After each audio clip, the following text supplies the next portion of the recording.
Olá, eu me chamo Carlos Alberto Guimarães Neto e hoje vou falar um pouco sobre a minha pesquisa de iniciação científica, a pesquisa PIBIC, que foi desenvolvida até o final do ano passado. O projeto da minha pesquisa era intitulado A Lei 14.181 e o Superendividamento dos Consumidores, a necessária concretização das novas normas para se evitar e combater as práticas abusivas.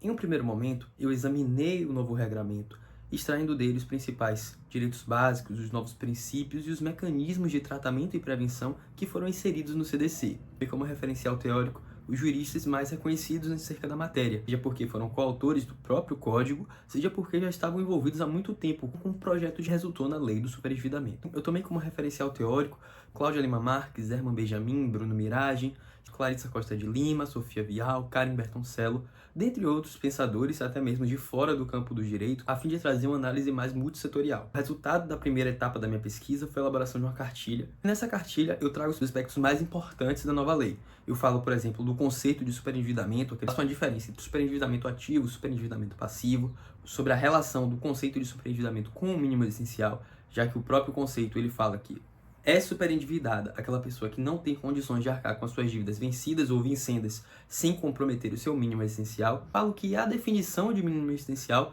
não foi posta no próprio CDC, que foi aberto uma margem, falou que o mínimo essencial seria definido conforme regulamentação. Eu abordo como foi feita essa regulamentação no decorrer do tempo. Abordo também novos direitos, no caso, o direito de que seja oferecida oferta de crédito responsável. Agora, os fornecedores, antes de oferecerem crédito, eles devem procurar garantir que, de fato, os consumidores vão ter capacidade de reembolso. Falei também dos mecanismos de tratamento em si trazidos no código. Basicamente, são divididos em duas etapas. Um primeiro momento, que busca a conciliação do consumidor superendividado com todos os seus credores. Esse primeiro momento pode ser feito tanto na esfera do judiciário, seguindo o artigo 104A, como fora do judiciário, seguindo o artigo 104C. O consumidor basicamente vai apresentar um plano de pagamento seguindo as normas do CDC e faz ser tentada essa conciliação global. Não sendo possível, o consumidor pode requerer ao juiz a instauração da segunda fase, fase de repactuação compulsória. O juiz vai traçar um plano de pagamento seguindo as normas do CDC e vai examinar os contratos de crédito, os contratos do consumidor, avaliando eventuais cláusulas abusivas, eventual descumprimento do dever de crédito responsável e assim reduzindo juros, reduzindo encargos, mas sempre mantendo o principal devido.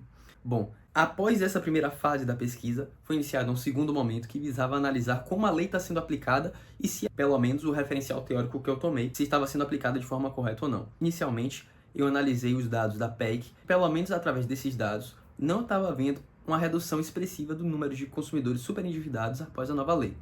Eu passei a examinar os tribunais de justiça de São Paulo e Tribunal de Justiça do Distrito Federal e Territórios. Eles foram escolhidos porque eu percebi um certo protagonismo deles em relação ao superendividamento. Existiam mais precedentes. Delimitando a pesquisa nos sites com os filtros repactuação e superendividamento, eu colhi, no ano de 2022, 213 acórdãos do Tribunal de Justiça de São Paulo e 91 do Distrito Federal. Eu analisei e concluí que determinados aspectos da nova lei não estavam sendo cumpridos. Principalmente, esse descumprimento seria acerca da repressão a ofertas de crédito irresponsável, o que passou a ocorrer principalmente após o tema 1085 fixado no STJ, um tema repetitivo, ou seja, um precedente de cumprimento obrigatório.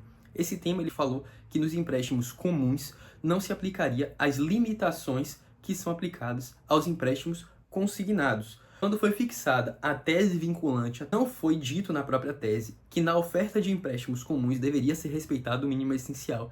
E isso acabou fazendo com que os tribunais permitissem que todo e qualquer valor fosse pactuado de título de crédito. E eu acredito que isso, de certa forma, acabaria violando pela via transversa o próprio dever de oferecer crédito de forma responsável e de respeito ao mínimo essencial. Ainda que não fosse posta na tese vinculante uma definição do que viria a ser mínimo essencial e um valor que não poderia ser tocado, entre aspas, eu acredito que deveria ser colocado na tese vinculante que o mínimo essencial deveria ser protegido no momento de oferecer crédito, justamente para não ocorrer essa leniência com relação à oferta de crédito irresponsável. Bom, esse tema eu desenvolvi um pouco mais no meu artigo científico que concluiu a segunda etapa da minha pesquisa, em que eu abordei diversos outros aspectos, mas com enfoque nesse. Também abordei formas que poderiam buscar um tratamento extrajudicial da matéria do superendividamento através do Sistema Nacional de Defesa do Consumidor, entre outros aspectos. Essa foi basicamente a minha pesquisa. Eu espero que possa ter ajudado de algum modo. Fico aqui para qualquer esclarecimento e qualquer ponto adicional que possa ser acrescido.